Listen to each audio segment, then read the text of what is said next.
Hello student, welcome to easy Ganit hub. कैसे हैं आप सभी लोग? आई होप आप सब बढ़िया होंगे। आज की वीडियो को स्टार्ट करने से पहले मैं आपको बता देती हूँ, इजी गणित हब आपको प्रोवाइड कराता है free of cost quality education. जी हाँ, सही सुना आपने, हमारे इजी गणित हब चैनल पर आपको फ्री ऑफ एजुकेशन प्रोवाइड कराई जाती है। तो उसके लिए आपको करना क्या है, यूट्यूब चैनल पर जाना है और हमारे इजी गणित हब चैनल को कर देना है सब्सक्राइब। साथ के साथ बेल आइकन को भी कर देना है क्लिक। तो चलिए बढ़ते हैं। आज की क्लास स्टार्ट करने से पहले मैं आपको बता देती हूँ, इससे प्रीवियस ईयर वाली वीडियोस में हमने जो है 22 क्वेश्चंस को डिस्कस कर लिया है। आज हम 23 क्वेश्चंस जो है डिस्कस करने वाले हैं। हम इस वीडियोस में क्या कर रहे हैं, हम इस वीडियो में कर रहे हैं 2024 का यूके बोर्ड का मैथ्स का पेपर। तो चलिए ना देरी करते हुए स्टार्ट करते हैं आज की क्लास को। देखते हैं कि क्वेश्चन नंबर 23 हमें क्या दिया गया है। क्वेश्चन नंबर 23 हमें बोला गया है, एक समतल जमीन पर खड़ी मीनार की छाया उस स्थिति में 40 मीटर अधिक लंबी हो जाती है जबकि सूर्य का उल्टांश 60 डिग्री से घटकर 30 डिग्री हो जाता है। मीनार की ऊंचाई ज्ञात कीजिए। हमें क्या बोला गया है कि एक समतल जमीन पर एक मीनार खड़ी है। तो ये एक समतल जमीन है, इस पर एक मीनार खड़ी है।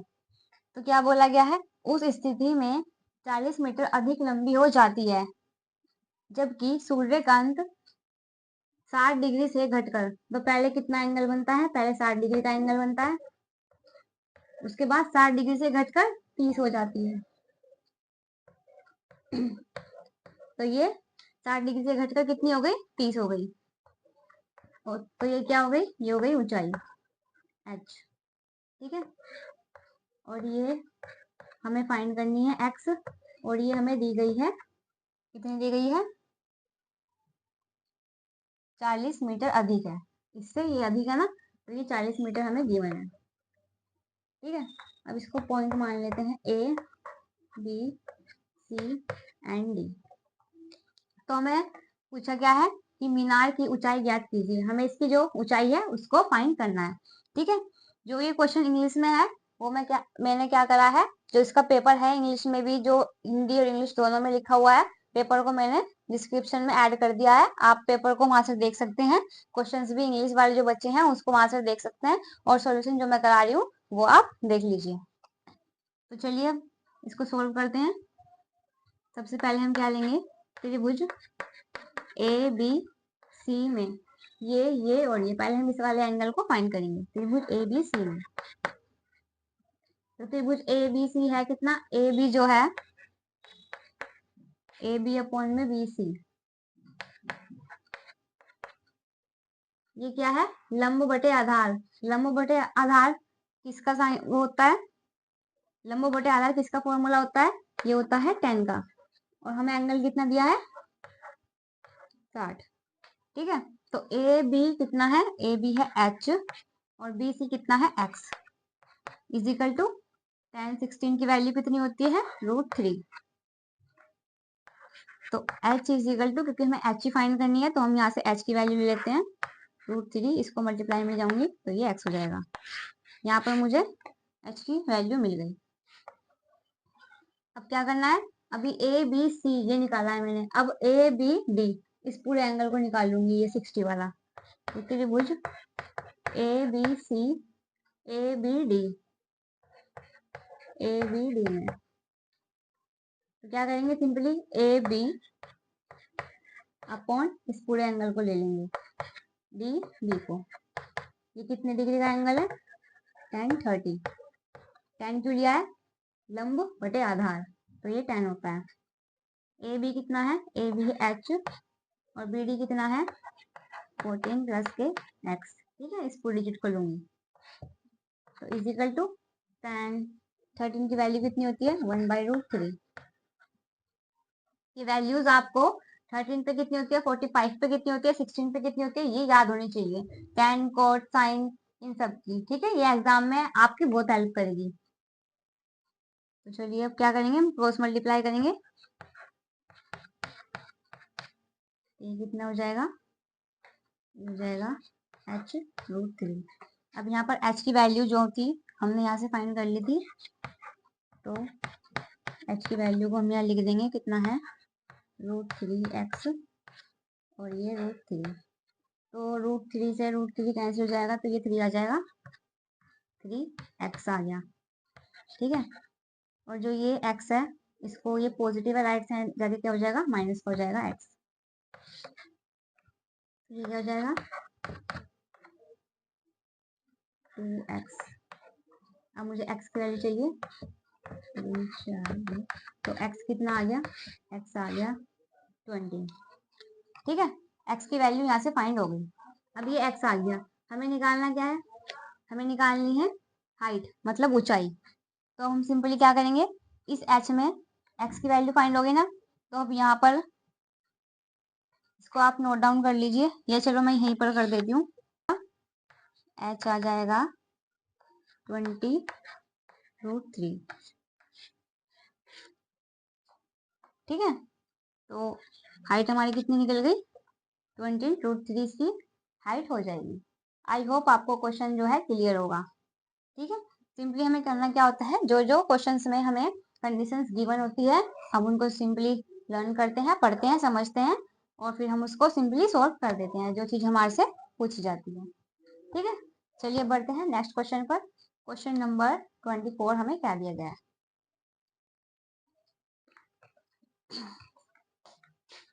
चलिए अब देखते हैं क्वेश्चन नंबर 24 हमें क्या गिवन है।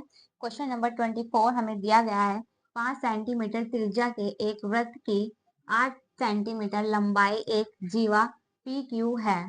पी और क्यू पर स्पर्श रेखाएं परस्पर एक बिंदु टी पर प्रतिच्छेद करती हैं। तो टी पी की लंबाई ज्ञात कीजिए। क्वेश्चन हमें क्या बोला गया है कि P Q is a chord of length 8 centimeter of a circle of radius 5 centimeter. The tangents at P and Q intersect at a point T. Determine the length of TP. तो हमें क्या करना है, TP की length को find करना है। तो हमारे से बोला क्या गया है कि एक वृत्त है। चलिए इसका डायग्राम ड्रॉ कर लेते हैं। इस क्वेश्चन में क्या क्या कंडीशंस दी गई है। पहले हमने एक वृत्त बना लिया, उसका जो केंद्र है वो O है। उस पर हमें क्या बोला गया है कि P और Q स्पर्श रेखाएं एक बिंदु T पर प्रतिच्छेद करती है। तो ये एक बिंदु T है, स्पर्श क्या है, दो रेखाएं स्पर्श करती हैं।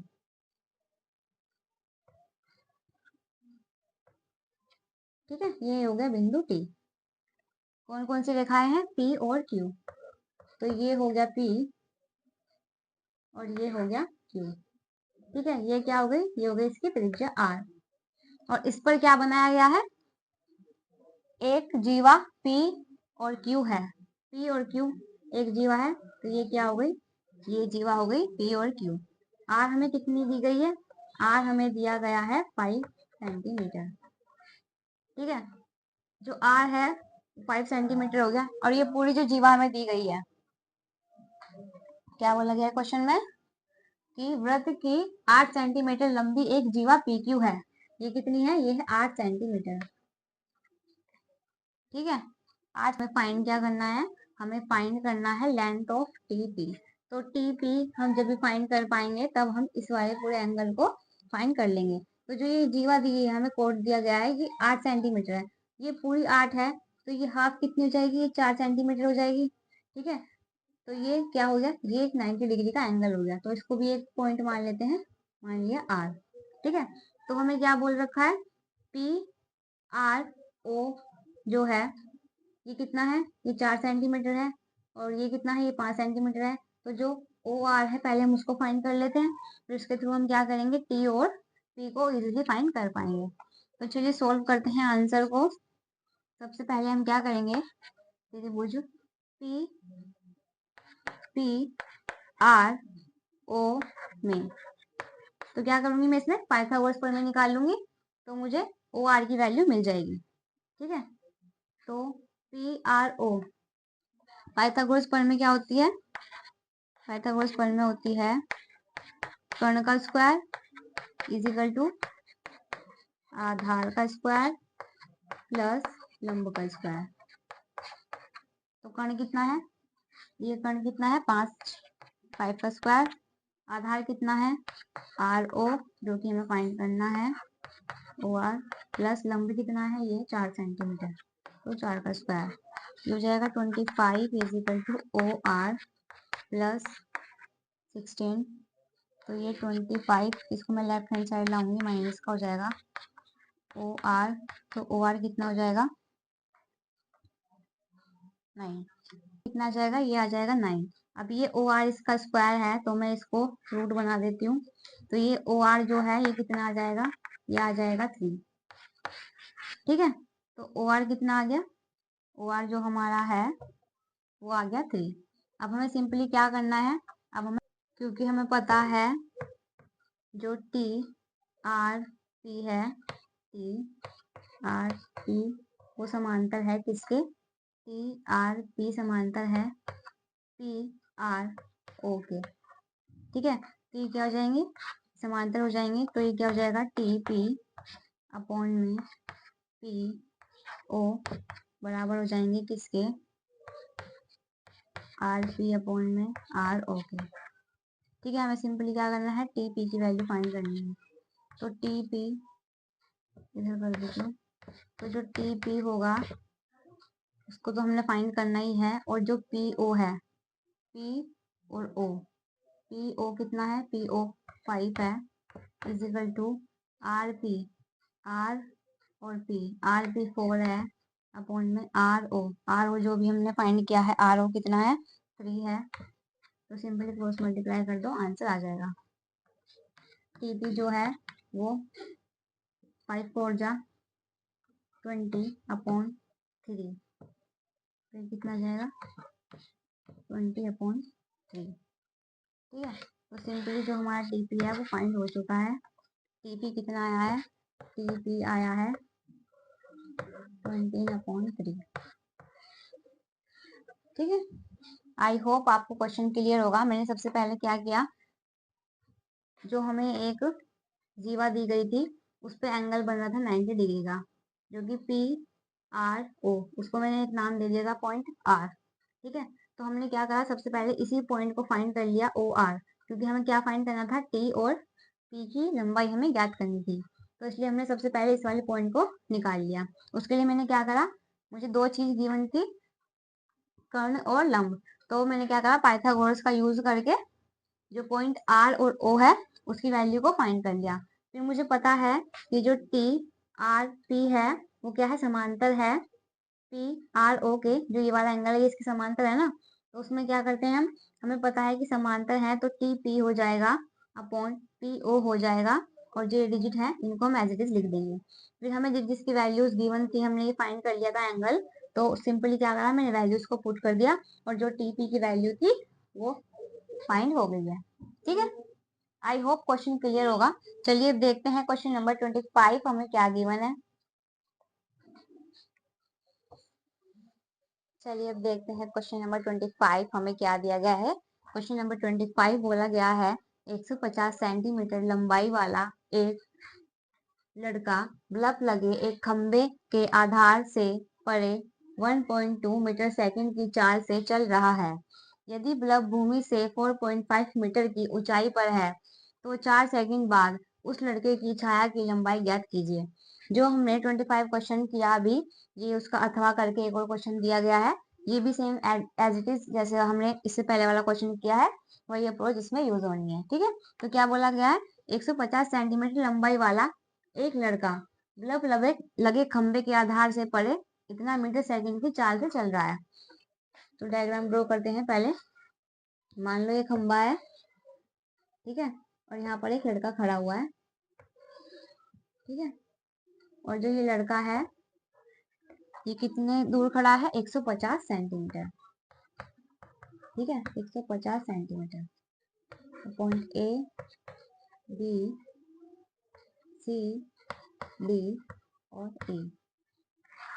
ठीक है, हमारे से बोला क्या गया है कि यदि बल्ब भूमि से 4.5 मीटर की ऊंचाई पर है, जो ये बल्ब है इस लड़के से 4 ऊंचाई की 4.5 कितनी है मीटर ऊंचाई पर है, तो 4 सेकंड बाद उस लड़के की छाया की लंबाई ज्ञात कीजिए।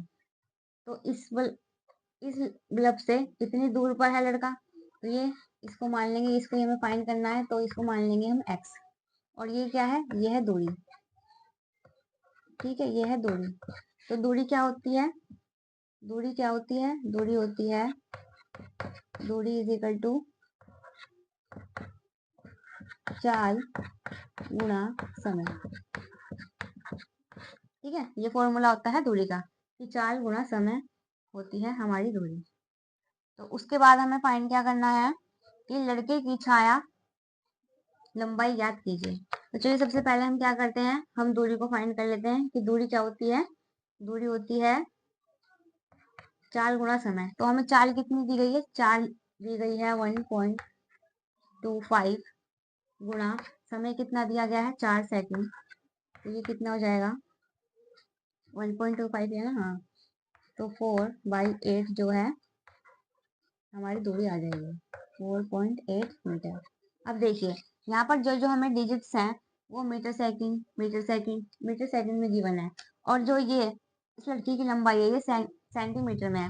तो पहले इसको कन्वर्ट कर लो मीटर में। तो ये कितना है 150 है, इसको हम मीटर में कन्वर्ट करेंगे तो 100 से क्या करेंगे डिवाइड करेंगे। तो 0 से 0 कैंसिल होगी, इसको 5 से काट दो, 5 3 जा 15, 5 2 जा 10। तो ये लड़के की लंबाई कितनी आ गई, ये आ गई 3/2।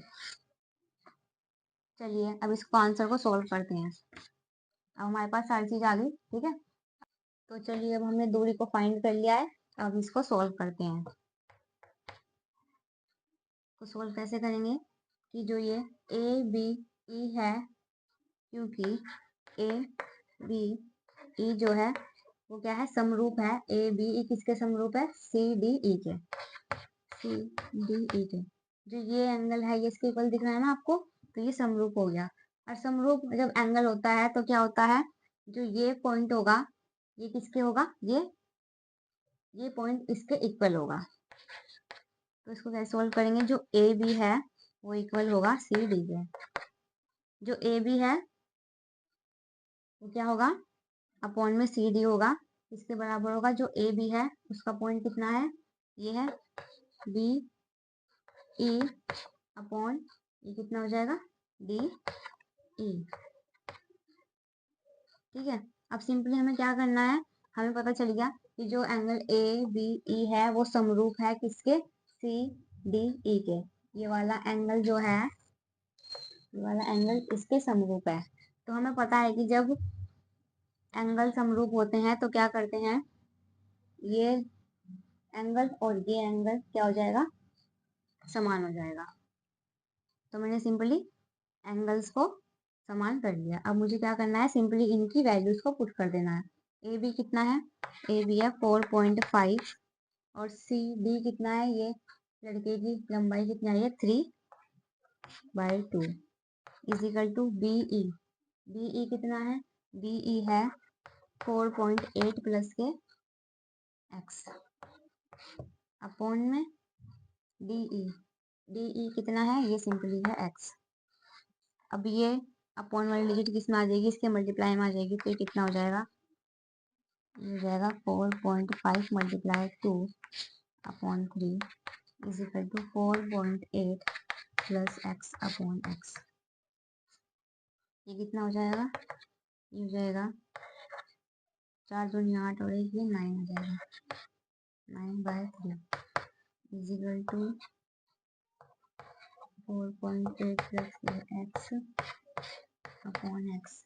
3 2 जा 9, तो ये क्रॉस मल्टीप्लाई करोगे तो कितना आ जाएगा, ये एक्स आ जाएगा। और इस एक्स को मैं लेफ्ट हैंड साइड लाऊंगी तो ये माइनस में आ जाएगा, तो ये जाएगा 4.8। ठीक है, ये कितना बचेगा 2x इज इक्वल टू 4.8। हमें x फाइंड करना है तो 2 2 जा 4 2 4 जा 8। तो x की वैल्यू जो हमें फाइंड करनी थी वो आ चुके हैं 2.4। ठीक है, आई होप आपको ये क्वेश्चन क्लियर होगा। जो इससे पहले वाला हमने क्वेश्चन किया है वो भी सेम एज इट इज था और ये भी same question as it is है। बस इसमें हमें क्या बोला गया था कि एक लड़के की लंबाई है जो कि 150 सेंटीमीटर है, और एक हमें किससे कंपेयर कर रहे थे, हम एक खंबे की लाइट से उस लड़के को कंपेयर कर रहे थे। तो हमने सिंपली क्या करा, इस वाले एंगल को इस वाले एंगल के इक्वल रख दिया। देन जो जो x की वैल्यू थी वो हमें 2.4 जो है मिल चुकी है। हमारा क्वेश्चन सॉल्व हो चुका है। चलिए अब देखते हैं क्वेश्चन नंबर 26 हमें क्या दिया गया है।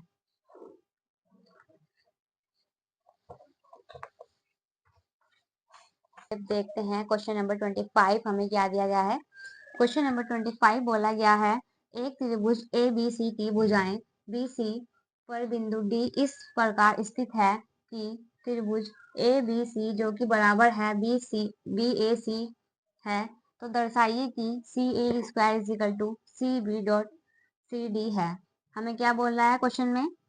क्वेश्चन क्या किया गया है हमसे कि D is a point on the side BC of a triangle ABC such that triangle ADC is equal to triangle BCA. तो show that BA square is equal to CB dot CD। तो हमें क्या बोला गया है question में? हमारे से क्वेश्चन किया गया है कि एक त्रिभुज ABC है। क्या है कि एक त्रिभुज है A बी सी का, और जो बी सी है पर बिंदु डी इस प्रकार स्थित है। तो इस पर एक पॉइंट है जो कि है डी, इस प्रकार स्थित है कि जो ए डी सी जो है, ये वाला एंगल जो है ये बराबर है किसके? बी ए सी के। इस वाले एंगल की ये क्या है? इक्वल है। तो हमें बताना है सी ए स्क्वायर जो है वो इज इक्वल टू है C B dot C D के। ठीक है, तो सबसे पहले जो चीजें हमें क्वेश्चन में गिवन होती हैं हम उनको नोट डाउन कर लेते हैं। तो चलिए, हमें दिया क्या गया है? दिया है, क्या दिया गया है हमें? हमें क्वेश्चन में दिया गया है जो ए डी सी है वो बराबर है बी ए सी के। ठीक है, और हमें प्रूव क्या करना है? हमें सिद्ध करना है, सिद्ध करना है, सिद्ध क्या करना है हमें? जो सी ए स्क्वायर है वो बराबर है C B dot C D के। ठीक है, पहले हमने अभी तक हम जो भी क्वेश्चंस डिस्कस करते आ रहे हैं, मैं आपको एक बात बताती आ रही हूँ स्टार्टिंग से ही कि जो जो चीजें स्टार्टिंग में ही क्वेश्चंस में हमें गिवन होती है पहले हम उनको नोट डाउन कर लेते हैं। उससे क्या होता है, क्वेश्चंस को सोल्व करने में हमें इजी हो जाता है। ठीक है, तो चलिए, जो हमें दिया गया था ये तो हमें दिया गया है और ये हमें सिद्ध करना है, तो इसके अकॉर्डिंग हम क्वेश्चंस को सोल्व करेंगे। जब इसको सोल्व करते हैं, जो त्रिभुज है ए डी सी वह त्रिभुज बी ए सी में। ठीक है, तो चलिए इसको सोल्व करते हैं हम। अब जो C है, अब देखिए जो पॉइंट ए डी सी है और जो पॉइंट बी ए सी है, तो C तो कॉमन है ना, तो C क्या हो जाएगा? जो C है वो बराबर हो जाएगा C के, क्योंकि C क्या है? उभयनिष्ठ पॉइंट है। उभयनिष्ठ, ये क्या है? उभयनिष्ठ कोण है। ठीक है, ये उभयनिष्ठ कोण हो गया। तो अब क्या करेंगे हम? हमें दिया क्या है? दिया है जो ए डी सी है वो बराबर है बी सी ए के। ठीक है, तो हम क्या करेंगे? इस पॉइंट को इसके समरूप कर देंगे, तो क्या होंगे? ये पॉइंट समान आ जाएंगे। जो कि हमें चाहिए क्या है? हमें चाहिए ए का स्क्वायर। तो ए का स्क्वायर मुझे क्या कैसे मिलेगा? जब मैं लूंगी पॉइंट ए से। ठीक है, तो ए से लूंगी तो क्या होगा? जो पॉइंट कौन से हैं? A D, point A D C जो कि हैं वो बराबर हैं किसके? ये क्या हो जाएंगे? समरूप हो जाएंगे बी ए सी के। अब मैंने क्या करा, जब ए से इसको सोल्व किया क्योंकि मुझे ए का स्क्वायर चाहिए था, तो मैंने क्या करा, जो हमारे पॉइंट ए डी सी था वो मैंने समरूप कर दिया बी ए सी के। अब जब ये समरूप हो गया तो क्या होता है? जब एंगल समरूप हो जाते हैं तो संगत कोण क्या होते हैं? बराबर हो जाते हैं। तो संगत कोण बराबर हो जाएंगे तो उसमें क्या हो जाएगा? जो ए डी है, ए डी क्या होगा? अपॉन बी ए के, ये बराबर हो जाएगा जो सी डी है वो अपन हो जाएगा ए सी के, और जो AC है वो बराबर हो जाएंगे BC के। ठीक है, तो हम ये लास्ट वाले जो पॉइंट है उनको लेंगे। क्या है ये? CD जो है वो बराबर है AC के और AC जो है वो BC के। यही पॉइंट मैंने क्यों लिए? क्योंकि हम जब ये कंडीशन हमारे पास आ जाती है हम चेक करते हैं हमसे क्वेश्चन क्या किया गया। अब देखिए मुझे चाहिए A² चाहिए। अब मैं इसका क्रॉस मल्टीप्लाई करूंगी तो ये क्या आ जाएगा? AC का स्क्वायर आ जाएगा। ठीक है, AC का स्क्वायर आ जाएगा इजिकल टू, इसको मैं इससे मल्टीप्लाई करूंगी तो AC का स्क्वायर आ जाएगा और जो CD है डॉट BC हो जाएगा, मल्टीप्लाई में आ जाएगा ना। तो हमसे क्वेश्चन भी क्या किया था?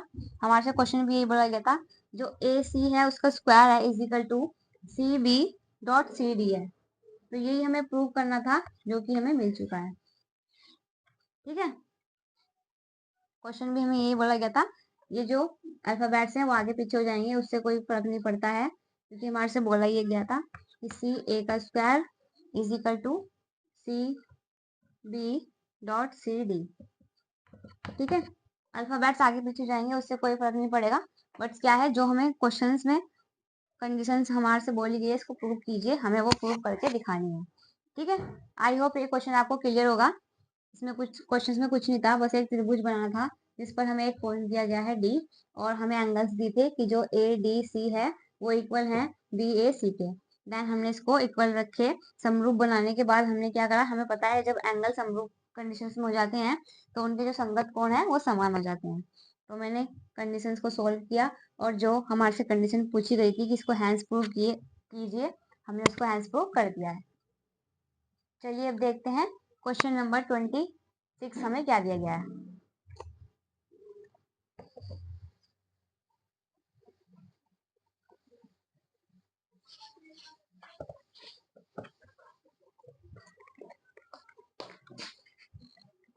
चलिए अब देखते हैं क्वेश्चन नंबर 26 हमें क्या गिवन है। क्वेश्चन नंबर 26 हमें बोला गया है कोई तंबू एक बेलन के आकार का है जिस पर एक शंकु अध्यारोपित है। यदि बेलनाकार भाग की ऊंचाई और व्यास क्रमशः 2.1 मीटर और 4 मीटर है तथा शंकु की तिर्यक ऊंचाई 2.8 मीटर है तो इस तंबू को बनाने में प्रयुक्त कैनवस का क्षेत्रफल ज्ञात कीजिए। तो हमें सिंपली करना क्या है? सबसे पहले हमें बेलन का क्षेत्रफल निकालना है और फिर हमें शंकु का क्षेत्रफल निकालना है और कैनवस का क्षेत्रफल निकालने के लिए क्या करना होता है? दोनों के क्षेत्रफल को ऐड कर देते हैं। देन फॉर्मूला लगाने के बाद वैल्यूज को पुट करके सिंपली क्या होता है? हमें आंसर मिल जाएगा। ठीक है, तो चलिए इसको सोल्व करते हैं। हमें क्या बोला गया है कि कोई एक तंबू बेलन के आकार का है। तो पहले हम तंबू बना लेते हैं बेलन के आकार का जो कि इस शेप का होता है। उस पर क्या बोला गया है? जिस पर एक शंकु अध्यारोपित है। तो ये क्या हो गया? एक शंकु जो है इस पर अध्यारोपित हो गया। अब हमसे बोला क्या है कि बेलनाकार भाग की ऊंचाई और व्यास क्रमशः इतना है। तो ये इसकी ऊंचाई कितनी हो गई? 2.1। ठीक है, और इसका व्यास कितना है? 4 है। तो ये कितना हो जाएगा? त्रिज्या हो जाएगी 2। ठीक है, और शंकु की तिर्यक ऊंचाई कितनी है? ये है 2.8 मीटर। क्लियर? उसके बाद हमसे क्वेश्चन क्या किया गया है? तो इस तंबू को बनाने में प्रयुक्त कैनवस का क्षेत्रफल ज्ञात कीजिए। तो हम मुझे करना क्या है? सिंपली सबसे पहले जो है मैं क्या निकालूंगी? ये जो कंडीशंस हमें गिवन है हम उसको नोट डाउन कर लेंगे।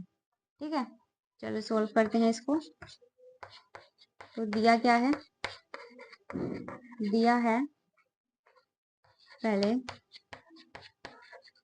बेलन की ऊंचाई h कितनी है? बेलन की ऊंचाई h ये है 2.1। तो त्रिज्या कितनी हो जाएगी? त्रिज्या क्या होती है बेलन की? त्रिज्या होती है व्यास का हाफ, मतलब 4/2 हो जाएगी। तो ये 2 आ जाएगी त्रिज्या। ठीक है, ऊंचाई आ गई, त्रिज्या आ गई। उसके बाद क्या करेंगे? शंकु की तिर्यक ऊंचाई निकालेंगे। शंकु की एक ऊंचाई वो क्या होगी L। हमें कितनी दी गई है L, ये है 2.8 मीटर। तो त्रिज्या क्या हो जाएगी, त्रिज्या है हाफ, तो 2 हो जाएगी। ठीक है, अब हमारे पास सिंपली क्या आ गया, जो बेलन की ऊंचाई है वो इतनी आ गई, उसकी त्रिज्या आ गई। शंकु की ऊंचाई 2.8 आ गई और उसकी त्रिज्या आ गई। अब हमें सिंपली कैनवस का क्षेत्रफल ज्ञात करने के लिए क्या करना है, इसके फॉर्मूले को पुट कर देना है। ओके, चलिए मैं यहाँ लिखती हूँ।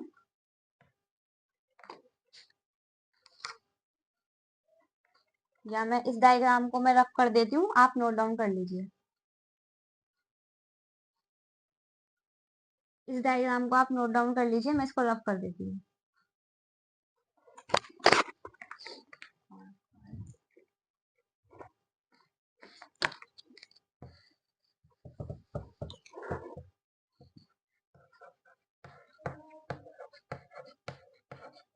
तो कैनवस का क्षेत्रफल कैसे निकलेगा, इसको फाइंड आउट करने के लिए बेलन का क्षेत्रफल,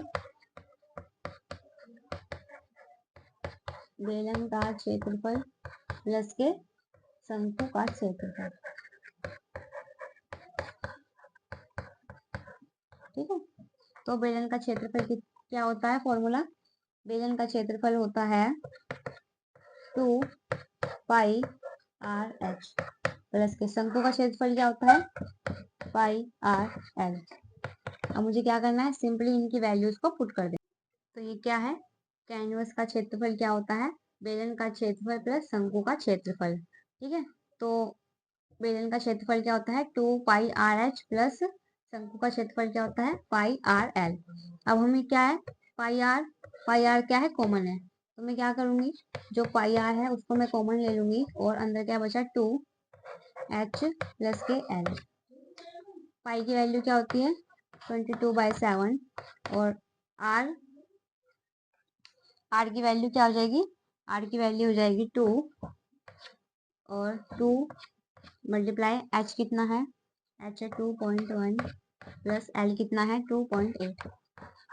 अब हमें क्या करना है, सिंपली इसको सॉल्व कर देना है और हमारा आंसर जो है आ जाएगा। ठीक है, तो चलिए इसको सॉल्व करते हैं। ये क्या हो जाएगा 2 2 जा 4, 2 2 जा 4, 44/7 और ये इसको मल्टीप्लाई करूंगी तो 2 2 जा 4.2 प्लस के 2.8 जो है एज इट इज रहेगा। तो ये कितना हो जाएगा, ये हो जाएगा 44/7 और इनको ऐड करूंगी तो कितना आएगा 7 ही आएगा, मल्टीप्लाई 7, तो 7 से जो है 7 कैंसिल हो जाएगा, तो 44 जो मीटर है इसका आंसर आ जाएगा। ठीक है, आई होप आपको क्वेश्चन जो है क्लियर होगा। हमने कुछ नहीं किया, सिंपली क्या किया, जो जो क्वेश्चंस हमें इंस्ट्रक्शंस गिवन थी हमने उनको फॉलो किया, देन हमने फॉर्मूलेस को पुट करके आंसर आ गया है। ठीक है, चलिए अब देखते हैं नेक्स्ट क्वेश्चन, क्वेश्चन नंबर 27 हमें क्या गिवन है, जो कि हमारा लास्ट क्वेश्चन है 2024 के यूके बोर्ड्स का मैथ्स का पेपर का। ठीक है, चलिए अब उसको भी देख लेते हैं।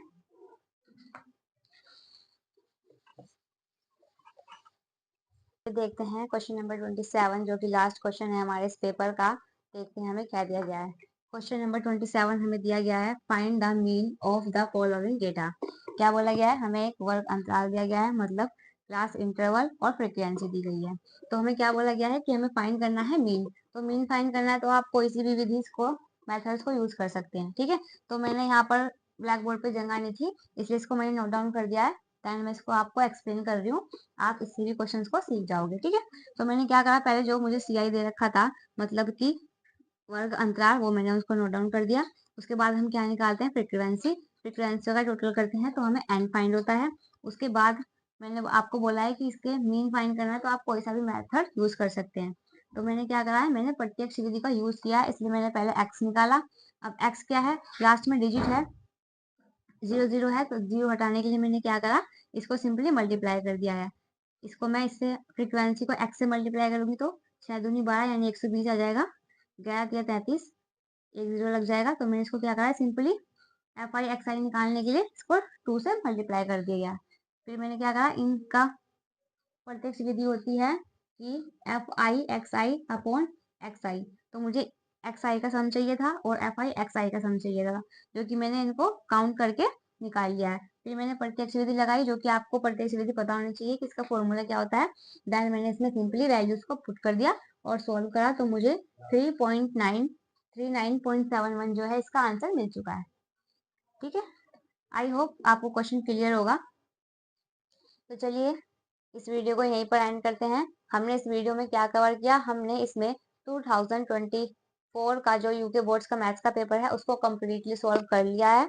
अब हम इससे नेक्स्ट वीडियो में क्या करने वाले हैं, 2023 का जो यूके बोर्ड्स का मैथ्स का पेपर है उसको सॉल्व करेंगे। आई होप आपको मेरे मेथड्स अप्रोच जो है पसंद आ रहे होंगे और आपको क्वेश्चंस इजीली समझ में आ रहे होंगे। तो चलिए आज की वीडियो को यहीं एंड करते हैं। आपको मेरे मेथड्स अप्रोच पसंद आ रहे हैं तो मेरे चैनल को सब्सक्राइब करें, लाइक एंड शेयर करें। चलिए मिलते हैं नेक्स्ट वीडियो में। Thank you so much.